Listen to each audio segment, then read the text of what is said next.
के हमारे इस वीडियो में हम आपके लिए संतान सप्तमी की व्रत कथा लेकर आए हैं। एक समय की बात है, किसी नगर में राजा नहुष अपनी पत्नी चंद्रमुखी के साथ रहते थे।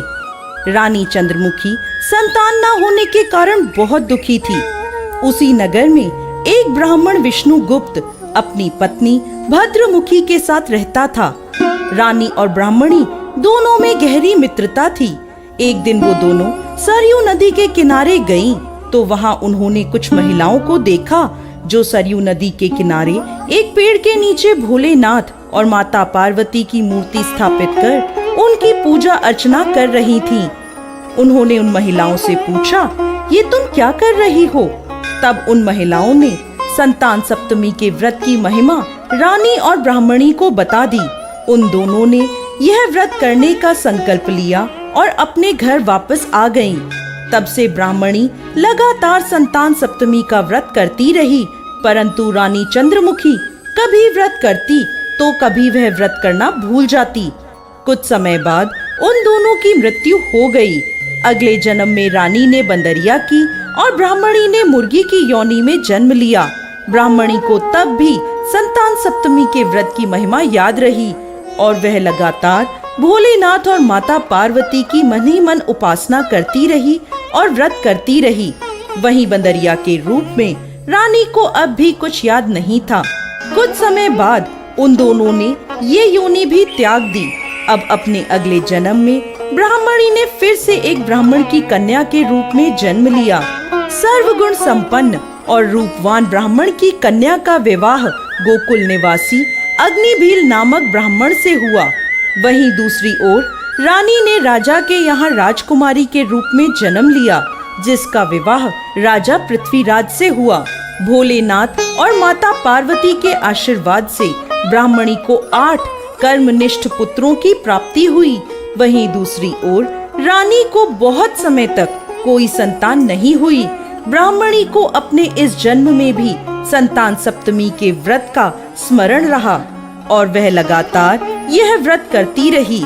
बहुत समय बाद रानी को एक रोगग्रस्त पुत्र प्राप्त हुआ, परंतु अपनी 9 वर्ष की आयु में वह भी परलोक सिधार गया।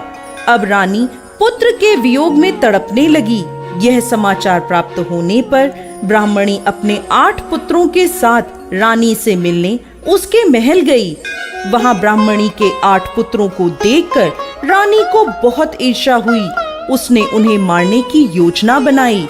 एक दिन उसने ब्राह्मणी के 8 पुत्रों को भोजन पर बुलाया और विष मिला हुआ भोजन उन्हें खिला दिया, परंतु भोलेनाथ की कृपा से और संतान सप्तमी के व्रत के प्रभाव से ब्राह्मणी के 8 पुत्र को कुछ भी नहीं हुआ।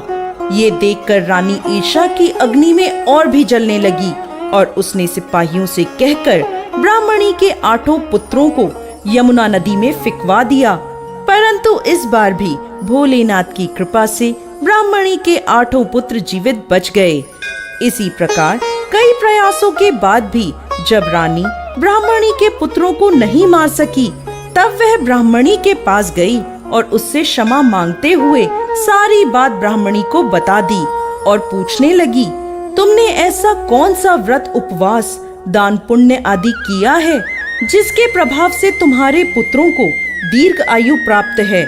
यह सुनकर ब्राह्मणी ने रानी को संतान सप्तमी के व्रत की महिमा बता दी और साथ ही साथ अपने पूर्व जन्मों की कहानी भी बताई और कहने लगी, मुझे लगता है कि तुम्हारे संतान सप्तमी के व्रत के संकल्प लेने और व्रत न करने की वजह से तुम्हें संतान प्राप्त नहीं हुई है। इसलिए अब तुम भोलेनाथ और माता पार्वती से प्रार्थना करो और संतान सप्तमी के व्रत का नियम से पालन करो। भोलेनाथ की कृपा से तुम्हारा यह दुख दूर हो जाएगा। ब्राह्मणी की बात सुनकर रानी ने ऐसा ही किया।